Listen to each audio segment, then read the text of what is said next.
Today we're going to talk a little bit about my Grand Design Reflection 303 RLS. This is a 2022 model with a build date of November 2021. Today we're going to talk about how we went from this diagram to this in the front of my Reflection 303 RLS.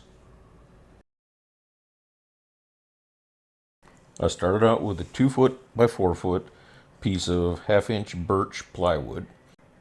I used T-nuts on the back side of the plywood so that I could attach all of my components using machine screws.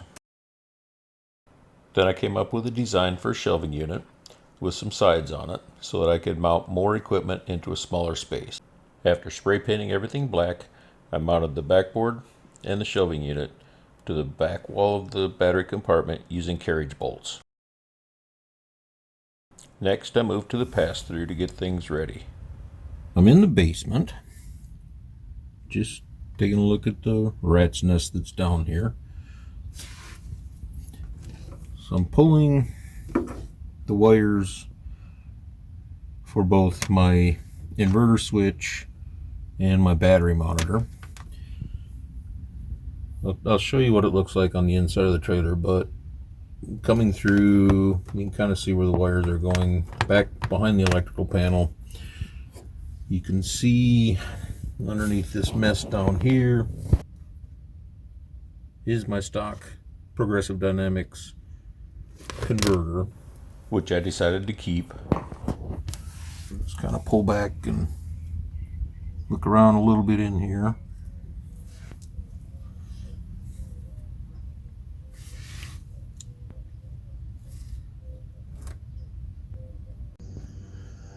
The pass-through area is all wrapped up.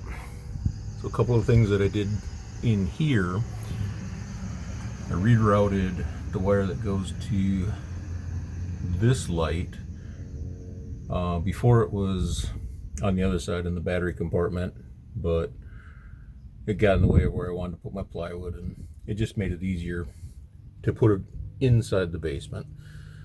So just tied it up to the wall. And then this wire, or loom, is actually the two wires going from the battery compartment into the trailer. One is the switch for the inverter, and the other is the wires for the battery monitor. So they're all tucked up underneath. And then I took some time just to clean up the mess that was in here. Not a lot, just tied some wires together. The converter actually can get some air now. I got the ducting up off of the converter, the wires up off of the ducting, cleaned it up. Grand Design didn't take any time to clean up the mess when they built this.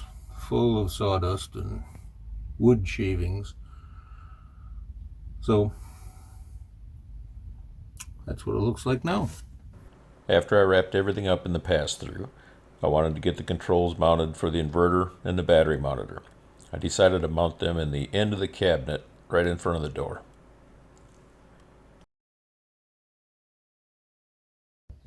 Okay, the panel's back in. You can see I have this drawer removed. You can see up on the top is the back of the battery monitor, and the bottom one is the inverter switch. See, the wires run down. You'll actually be able to see that one when the doors are open, but I'm not too concerned about that. Tied back so they won't get in the way when the doors or drawer closes. I mounted all the controls so that standing outside the trailer, I can clearly see my battery monitor. I can see if my inverter's on or off. I can also reach in and turn it on without actually having to go into the trailer. Works pretty good right there. Happy with the way that this all came out.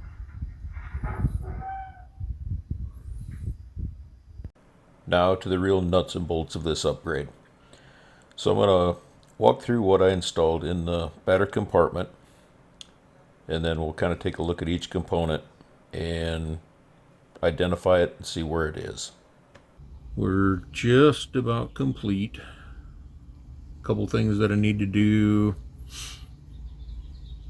I need to fill in the hole where the original battery was. I need to mount this battery.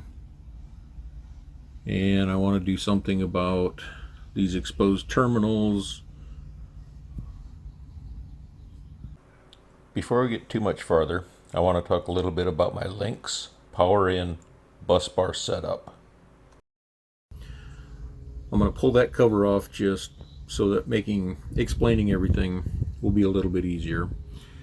And then I'm also going to pull this door off. So behind this door, it's got some magnetic latches. So I put the original stickers that were up here on the wall before I put my backer board up. I put these original stickers on this door. So the reason I'm going to pull this door off just for this video is you can see I have my battery disconnect switches, my shunt, and some wiring in there. So to make everything a little bit easier, I'm going to go ahead and pull that door off. So I'm going to pause for a second, pull that cover and that door off, and we'll be right back. All right, we're back.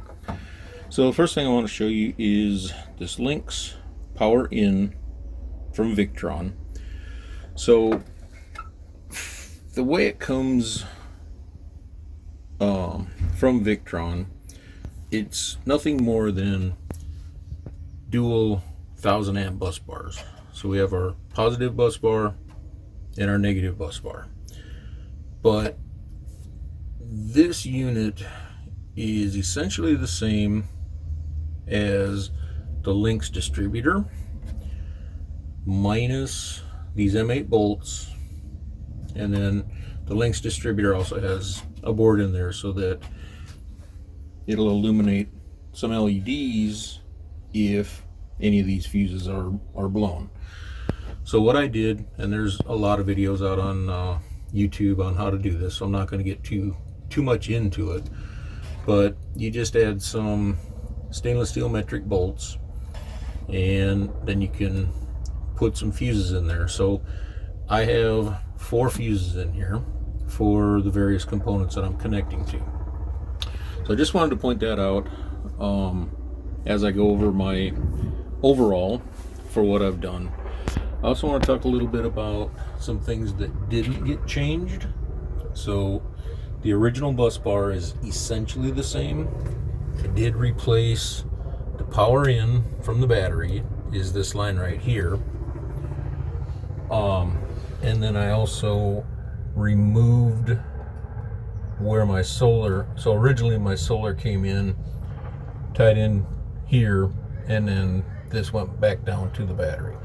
So right now those are sitting empty. I did leave the circuit breaker in place. So we'll talk a little bit about why I did that. But again, let me just kind of go over what we have. So I did add a solar disconnect. So it's a two-pole switch. It actually disconnects both the positive and the negative side of the solar. You can see that comes down to my original Furrion 50 amp solar charge controller. Below that, let me get in behind this battery a little bit, is my Renogy DC to DC 60 amp charger. Up here I have my Renogy 3K inverter. Here is my Progressive Dynamics PD9168L converter. So originally I had no intentions of moving the converter. I was just going to put this in the original place, and I'll explain in a later video why I changed my mind on that. Over here is my Progressive Dynamics automatic transfer switch. You can see the inverter prep line that came factory. I just cut that down a little bit so that it worked. Prior, it went all the way up to the top. Down here, I installed a GFCI circuit, and it's actually got a switch so I can turn off my converter from right there if I ever wanted to. It's also GFCI. Underneath here, I used the original battery disconnect, set it up a little bit differently than it was, and then I added a Blue Sea 6006, just a simple on-off switch. And then up here is my Renogy, the shunt for my Renogy battery monitor. So I went with a cabinet like this because I was having trouble trying to figure out how to get all this mounted on that backboard. I could have done it, but everything would have been so tight jammed in there, and I really wanted to make sure that I gave my converter plenty of room so that it can get all the air it needs, because it does get warm. My inverter has plenty of room. It's kind of hard to see, but plenty of room all the way around it. The fans don't have anything blocking the airflow. And then over here, again, the solar charge controller and the DC to DC charger. So this seems to have worked out fairly well. What it also does is it allows me to put all of this stuff inside the cabinet. So it's behind a door. Plenty of air flows through there. I don't know if you can see it or not, I did put some holes in there just to make sure that airflow is not an issue. I cut out a piece of sheet metal to fix the hole where the old battery was mounted. I used some pop rivets to fasten it in place, and then I put a rubber matting on the floor to cover up the metal. Let me just throw this wiring diagram up one more time, just so you can get an overall picture of what this system looks like. I will do subsequent videos where I break down each of the major components and show you the wiring for each.